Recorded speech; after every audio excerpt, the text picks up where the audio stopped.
नमस्कार, स्वागत आहे तुमचं तन्वी क्रिएशनमध्ये. बाही काढत असताना आपल्याला नेहमी एक प्रश्न पडतो, तो म्हणजे बाहीची कॅप हाईट ही किती घेतली पाहिजे. बाही छोटी असो किंवा मोठी असो, माप छोटं असो किंवा मोठं असो, आपल्याला दोन्हींची कॅप हाईट ही जर योग्य काढल्या गेली तरच ती बाही आपली व्यवस्थित बसते.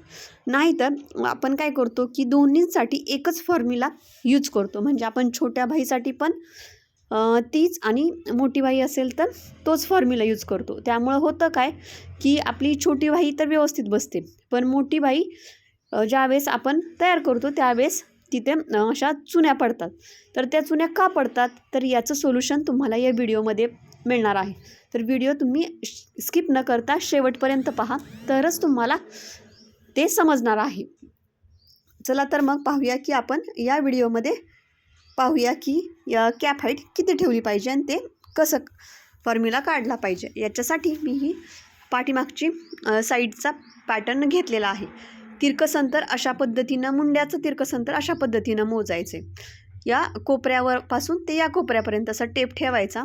जे ते अंतर असेल त्याच्यामध्ये अर्धा इंच एक्स्ट्रा मिळवायचे. म्हणजे माझं तिरकसंतर आलं 7.5 इंच, त्याच्यामध्ये मी अर्धा इंच मिळवलं, म्हणजे हे झालं 8 इंच. म्हणजे मी 8 इंचाची घडी घेतलेली आहे. आता ही अस्तरची बाही मी तयार करत आहे, त्यामुळं बाही उंची अधिक अर्धा इंच, म्हणजे माझी बाही आहे 5.5 इंच, त्याच्यामध्ये मी अर्धा इंच एक्स्ट्रा घेतलेला आहे. आता हे अंतर मी 8 घेतलं आणि काय करायचं, असा टेप फिरवायचा आहे तुम्हाला. ही ट्रिक खूप सोपी आहे, त्यामुळं व्यवस्थित बघितलं म्हणजे तुमच्या लक्षात येईल. अशा पद्धतीनं टेप घ्यायचा. हे अंतर 8 आलेलं आहे आणि असाच फिरवत पुढं घेऊन 8.5, म्हणजे जिथे आपलं 8.5 माप येते तिथं आपल्याला मार्किंग करायचे. म्हणजे बरोबर आपल्या बाहीची कॅप हाईट ही निघणार आहे. इथं मी एक पॉईंट दिला आणि अशी तिरकस लाईन अशी ड्रॉ केली. आता मी ही एक रेष ओढून घेतली, त्याच्यावरती मी 1 इंचाचं मार्किंग केलं. घडीची बाजू माझ्या साईडला आहे आणि हे अंतर मोजून ह्याचे 3 भाग केले. हे 7.5 आहे, तर ह्याचं 2.5 असे 3 भाग केले. वरच्या साईडला 1 इंचाचं मार्किंग केलं.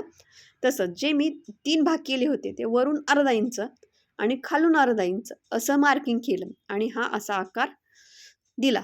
हा बरोबर असा आकार, पान शेपचा आकार हा आला पाहिजे, तरच आपली बाही व्यवस्थित कट ही केल्या जाते.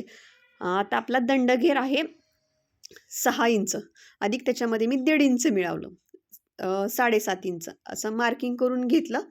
पुढच्या साईडला पण 1 इंच घेऊन मार्किंग केलं आणि अशी रेष ओढून घेतली.